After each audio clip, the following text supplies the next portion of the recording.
posisi, kedudukan, jabatan, ya kekuasaan. Ini biasanya dalam dunia politik ada. Demi karir politiknya, demi jabatan yang dia impi-impikan, ya dia harus pindah agama. Dia harus meninggalkan akan iman kepada Yesus Kristus. Padahal Tuhan sudah berkata, barang siapa mengaku aku di hadapan manusia, aku akan mengaku di hadapan Bapa. Sebaliknya kalau orang yang menyangkal aku di hadapan manusia, aku juga akan menyangkal dia di hadapan Bapa. 2 Tesalonika 2 ayat 3. Janganlah kamu memberi dirimu disesatkan orang dengan cara yang bagaimanapun juga. Sebab sebelum hari itu, haruslah datang dahulu murtad dan haruslah dinyatakan dahulu manusia durhaka yang harus binasa. Shalom, saudara-saudari terkasih. Hari ini kita kembali masuk ke sesi tanya jawab. Selamat pagi Pak Pendeta Theophilus. Selamat pagi Pak Agung. Ya, kasih karunia Tuhan atas kita sekarang sampai kekal, amin. Ini masih kelanjutan dari tanya jawab yang lalu. 2 seri itu ya? Ya, betul. Masih ingat Pak Agung? Masih ingat saya. Seri pertama dari tanya jawab atau bincang-bincang kita yaitu tentang apakah perlu ditambahkan perbuatan kepada iman, kepada kasih karunia itu untuk bisa selamat. Betul. Itu yang pertama. Kemudian yang kedua, what's next? What's next? Kalau kita sudah tahu kita di dalam kasih karunia, ngapain kita? Iya, jadi setelah Galatia 5 ayat 4 yang harus menyadarkan kita itu what's next? Itu yang kedua. Nah, sekarang ini ada pertanyaan tentang satu kata yang hari-hari ini di media massa, media digital ya Pak, itu sering kali kita dengar, yaitu murtad. Murtad, makanya ada kata murtadin. Betul, iya murtadin, seperti itu. Nah pertanyaan yang sampai kepada saya adalah, apakah murtad ini ada di dalam Alkitab, di dalam iman Kristen? Nah kalau ada itu seperti apa penjelasannya Pak? Iya. Jadi murtad itu ada di dalam Alkitab, itu terlebih dahulu harus saya tegaskan. Dan ayatnya kita temukan di dalam Ibrani pasal 6. Coba Pak Agung lihat, Ibrani pasal 6 ayat yang ke-6. Ngafalinya gampang ya, Ibrani 6:6 gitu. Saya bacakan, Ibrani 6:6. Namun yang murtad lagi tidak mungkin dibaharui sekali lagi sedemikian hingga mereka bertobat, sebab mereka menyalibkan lagi anak Allah bagi diri mereka dan menghinanya di muka umum. Iya, di situ ada kata murtad lagi. Nah, tentunya ini berkait dengan 2 ayat sebelumnya. Ya, jadi kalau ayat 4 bunyinya, sebab mereka yang pernah diterangi hatinya, yang pernah mengecap karunia sorgawi, dan yang pernah mendapat bagian dalam Roh Kudus, dan yang mengecap firman yang baik dari Allah, dan karunia-karunia dunia yang akan datang. Wah, itu 2 ayat ini sudah mewakili akan perjalanan rohani seseorang yang sudah begitu indah, ya kan? Iya, betul. Ya kan, lengkap sekali di situ. Namun murtad lagi lah, murtad yang dimaksud itu apa? Nah, ini yang saya akan jelaskan. Kata murtad, ini saya catat di dalam bahasa Yunaninya, itu parapesontas dari akar kata parapipto. Artinya, Pak Agung, itu adalah fallen, jatuh, atau fall away from the true faith. Jadi jatuh dari iman yang benar. Jatuhnya itu dari iman yang benar. Jadi ini urusan iman ya. Kemudian ada juga yang mendefinisikan dengan deviate from the right path. Jadi menyimpang dari jalur atau jalan yang benar. Alias sesat. Ya, jadi Pak Agung ngerti ya. Jadi murtad di sini ini sesat alias jatuh dari iman yang benar, meninggalkan iman yang benar. Demikian. Nah, kalau begitu apakah ada perbedaan antara murtad dengan jatuh dosa, Pak?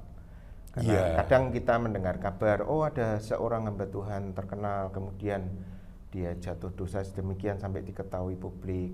Nah, apakah berbeda atau bagaimana, Pak? Iya, jadi murtad ini kaitannya dengan iman dan kasih karunia, bukan jatuh dalam perbuatan dosa. Oh. Misalnya, ya kita sering ya dengar ada hamba Tuhan yang dipakai Tuhan luar biasa, kemudian kita dengar bagaimana dia terlibat dalam sebuah skandal, Ya, misalnya. skandal perzinahan misalnya, ya selingkuh begitu, Ya. dan itu menghebohkan, mempermalukan gereja, dan ya akibatnya juga mengerikan ya. Iya, betul Ya. sekali. Tapi bukan itu yang dimaksud dengan murtad ini, Pak Agung. Jadi yang dimaksud dengan murtad di sini ini urusannya adalah meninggalkan kasih karunia. Ya, kasih karunia itu adalah Tuhan Yesus ya. Ya, betul. Karena Yesus Kristus itu adalah sang kasih karunia, meninggalkan kasih karunia di dalam Kristus Yesus ini, imannya beralih kepada yang lain. Nah, itu yang dimaksud dengan murtad. Murtad. Gitu. Iya.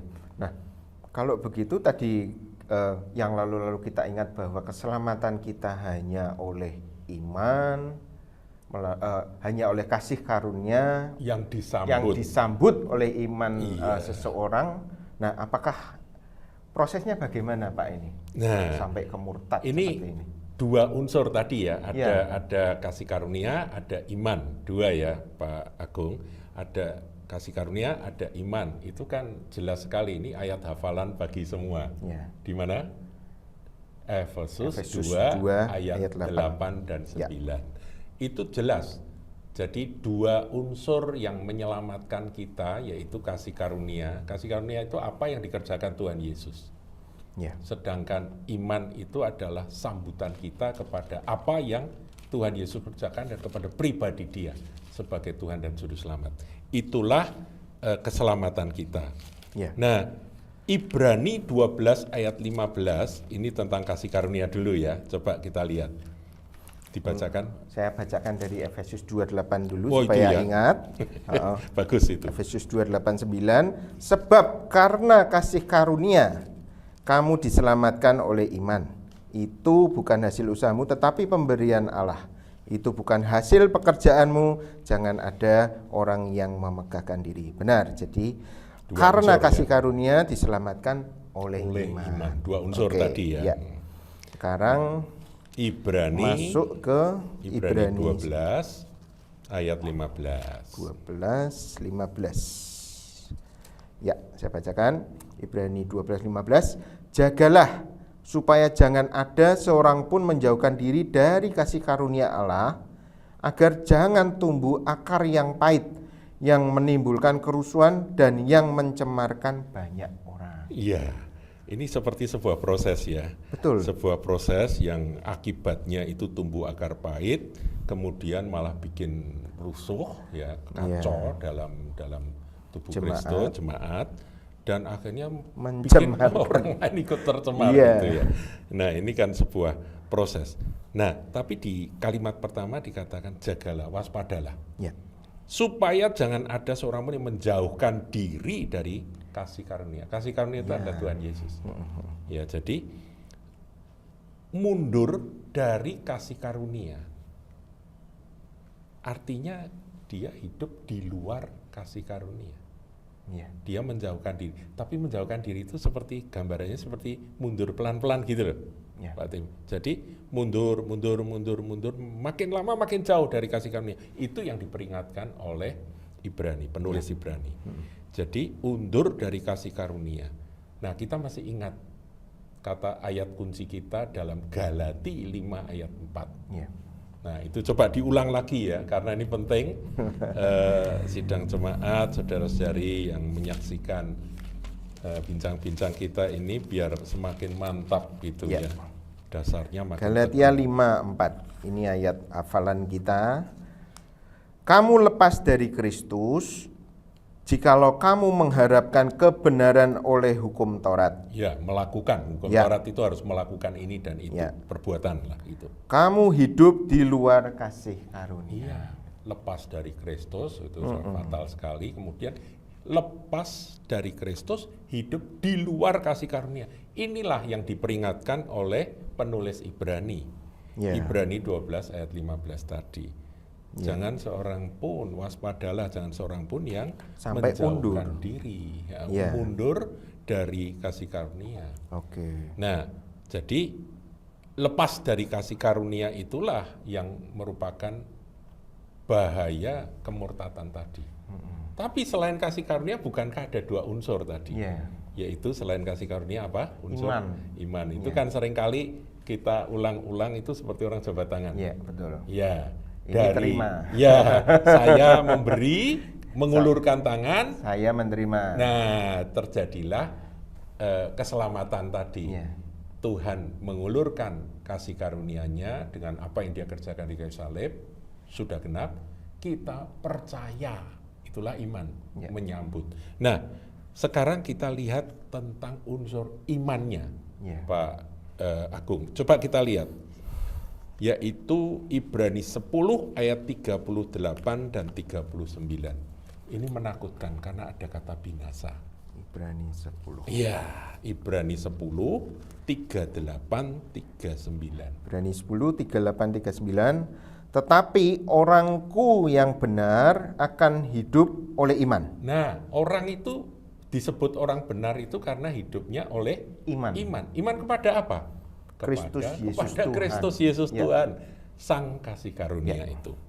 Dan apabila ia mengundurkan diri, maka aku tidak berkenan kepadanya. Nah, berarti tidak diperkenan lagi. Ya. Nah, ini kan fatal kalau orang sudah tidak diperkenan oleh Tuhan, mau jadi apa? Kalau dia undur dari iman. Kalau tadi mengundurkan diri dari kasih karunia, sekarang mengundurkan diri dari iman, itu memang nggak bisa lepas.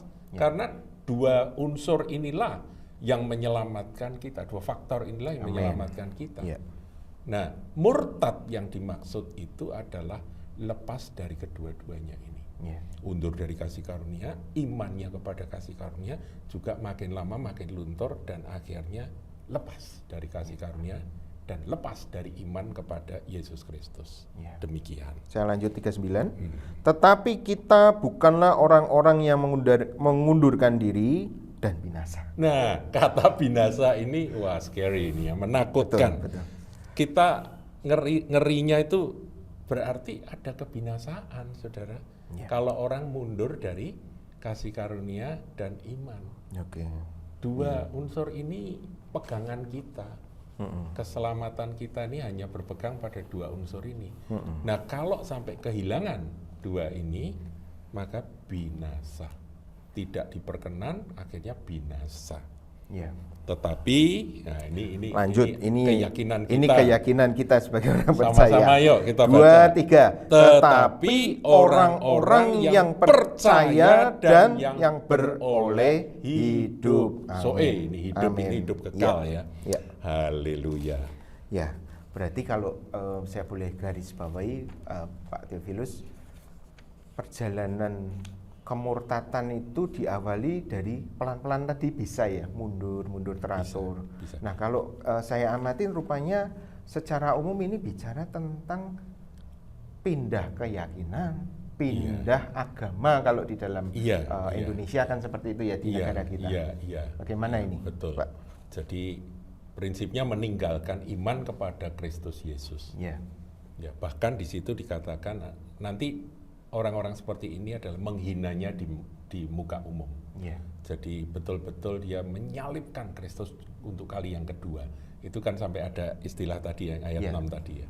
Ibrani 6 ayat 6 tadi. Ya. Nah, ini begini Pak Agung. Jadi yang jadi peringatan atau ya supaya kita tidak sembrono ya. Tadi kan Pak Agung menanyakan, loh berarti murtad itu jatuh fallen itu jatuh dari iman yang benar, Yeah. bukan jatuh dari perbuatan Yeah. dosa. Betul. Tapi perbuatan dosa yang tidak diselesaikan tapi ditutup-tutupi itu juga berbahaya. Nanti buahnya, karena iblis akan bekerja, buahnya akan menggeragoti iman kepada kasih karunia. Padahal kasih karunia tersedia. Dosa sebesar apapun kalau orangnya bertobat, betul-betul hancur di hadapan Tuhan, tersungkur di hadapan Tuhan, pasti dia akan diampuni. Dan ingin terbebas dari dosa itu. Nah, bertobat itu namanya berbalik dari dosa, menyesal dan bertobat. Nah, tapi ada orang yang karena gengsi, ya, nah tadi saya contohnya seorang pendeta hebat, hamba Tuhan yang luar biasa jatuh begitu ya. Ya kita dengar itu banyak cerita.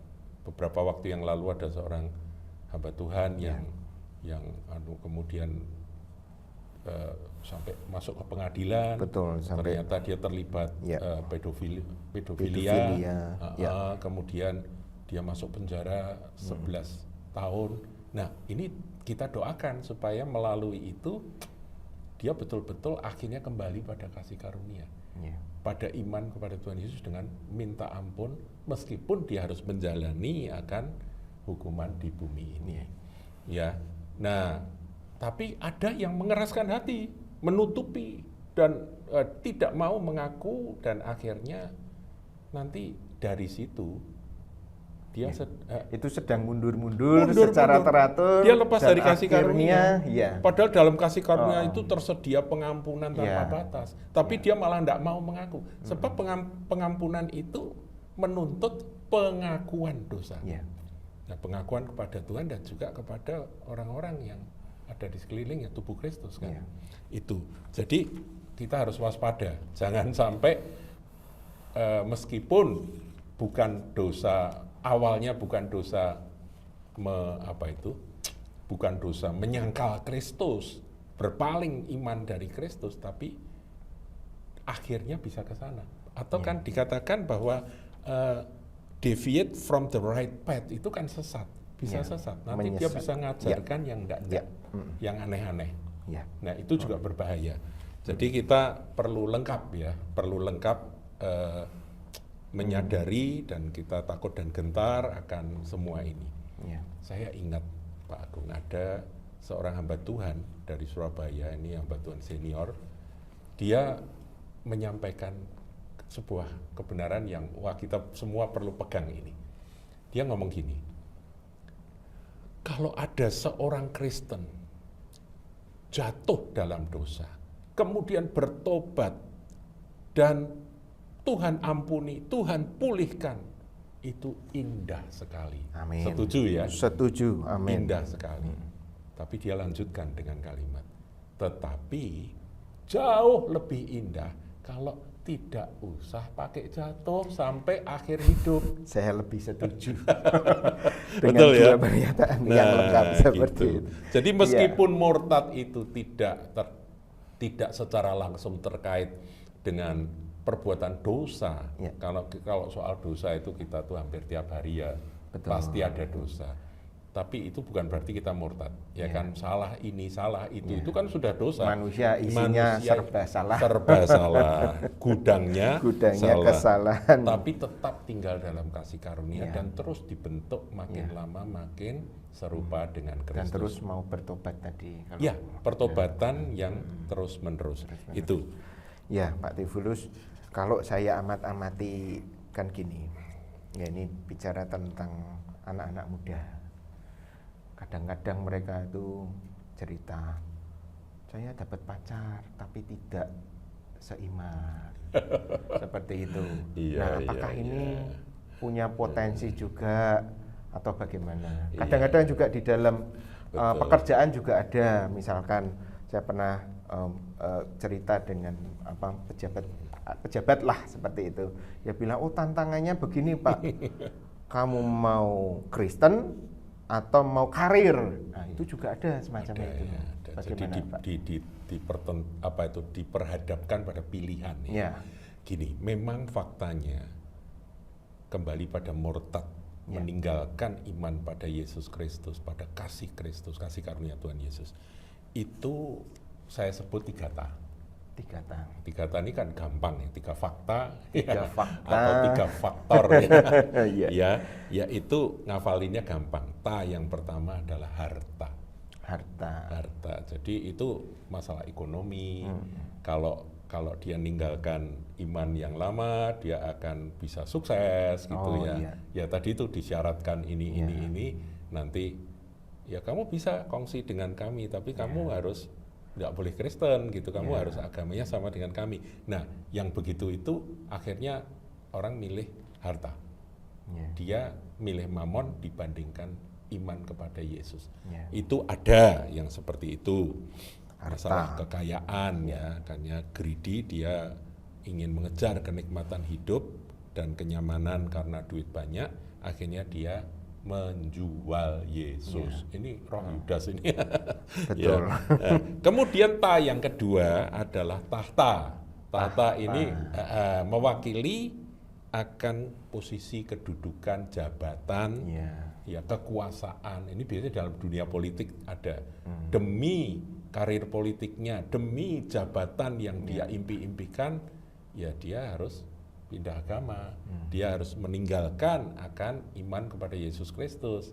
Padahal Tuhan sudah berkata, barang siapa mengaku aku di hadapan manusia, aku akan mengaku di hadapan Bapa. Iya. Sebaliknya kalau orang yang menyangkal aku di hadapan manusia, aku juga akan menyangkal dia di hadapan Bapa. Berarti bisa ya dari tahta ini menggeser orang kepada kemurtadan. Pada kemurtadan, harta, tahta. Tahta. Tapi ada satu yang tadi sudah Pak Tim, Pak Agung sudah singgung, yaitu cinta. Nah, ini kalau sudah cinta asmara ini memang gigitannya kuat ini. Iya. Kalau orang sudah terkena gigitan cinta, Tuhan Yesusnya diabaikan, dilupakan. Ini menyedihkan, ya. Dan sedihnya di jemaat juga ada yang seperti ini, dan ini ya kalau sudah seperti itu, apa yang kita bisa buat? Pacarnya keyakinannya lain, bukan pada Tuhan Yesus. Ya akhirnya dia disuruh milih, kamu pilih Yesusmu atau pilih aku.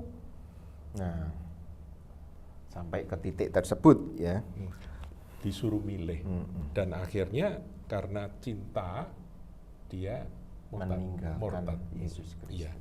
Jadi mengikuti keyakinan atau iman dari sang pacar, sang calon. Wah, bahaya juga ya Pak, 3 ta tadi.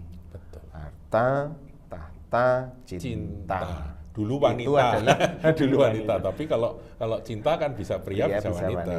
Itu adalah fakta seperti itu. Tapi ada satu lagi, Pak Tim, ada satu lagi yang sebetulnya tidak boleh kita abaikan. Ini yang membuat akhir-akhir ini saya sering berbicara tentang topik-topik doktrinal. Ya, Pak Agung kan kenal saya, tahu bahwa saya ini bukan seorang doktrinal. Saya ini hamba Tuhan yang berangkat dan memulai pelayanan ini dari pengalaman-pengalaman hidup, dari pengalaman perjumpaan dengan Tuhan. Jadi bukan doktrin. Bahkan saya dulu mengabaikan dan sedikit menganggap bahwa ngapain dah bicara doktrin gitu ya. Toh itu sudah baku dan kita sudah miliki. Tapi ternyata hanya gara-gara tidak punya doktrin yang kuat, pengajaran dan dasar pengertian yang benar tentang pengikutan kepada Yesus Kristus, tentang keselamatan dan sebagainya, akhirnya ada orang-orang yang menjadi bingung. Inilah yang saya sebut faktor keempat atau fakta keempat. Jadi bukan hanya 3 ta. Ya, plus 1 ini ya. Plus 1, yaitu apa? Kebingungan teologis. Kebingungan teologis. Oke. Jadi waktu ditanya tentang Yesus, kenapa kok kamu menyembah Yesus? yang adalah manusia sebagai Tuhan? Jawabannya bingung, nggak jelas. Kenapa? Trinitas, berarti Tuhanmu 3. Bukankah itu bertentangan dengan Shema Israel, Adonai Eloheinu Adonai Echad? Berarti Yesus saja mengatakan bahwa aku diutus oleh Bapa, berarti dia utusan. Nah, yang begini-begini ini kalau orang Kristen tidak punya doktrin yang kuat, dasar yang teguh, akan goncang. Inilah yang saya maksudkan dengan faktor kebingungan teologis. Ini adalah PR bagi gereja. Makanya saya merasa bahwa kita ini berdosa kalau tidak membekali, memperlengkapi jemaat, orang-orang percaya, orang-orang Kristen dengan iman yang benar, yang alkitabiah tentang kristologi, tentang Trinity, tentang keilahian Yesus.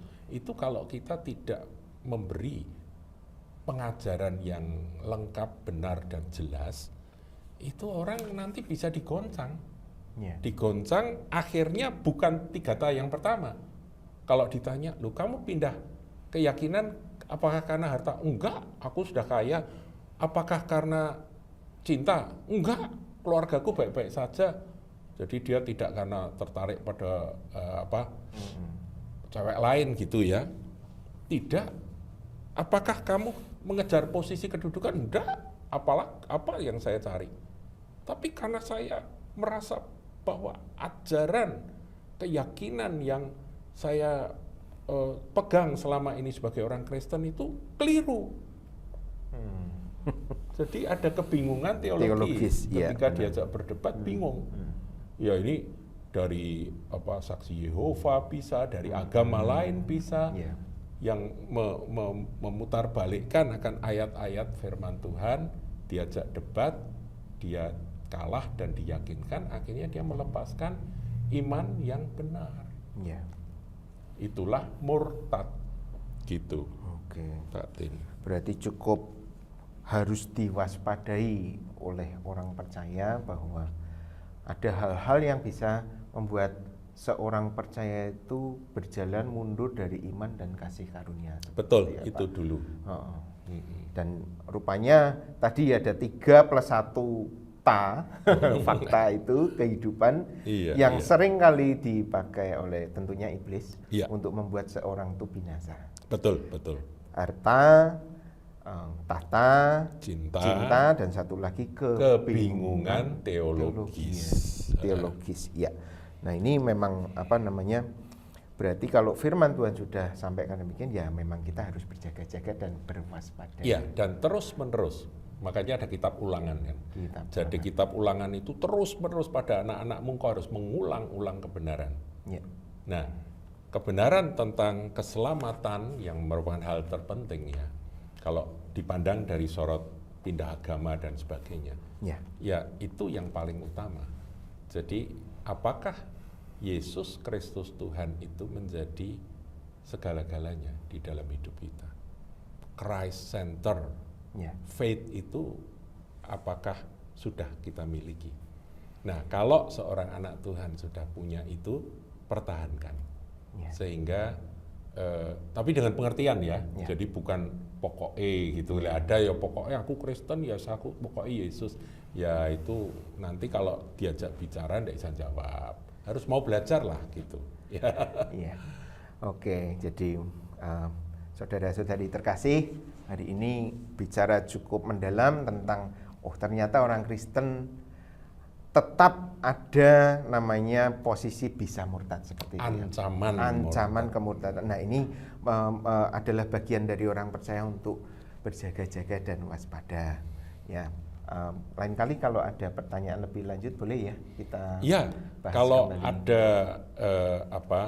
saudara-saudari entah jemaat atau siapa saja bisa tulis di kolom komen untuk menanyakan sesuatu.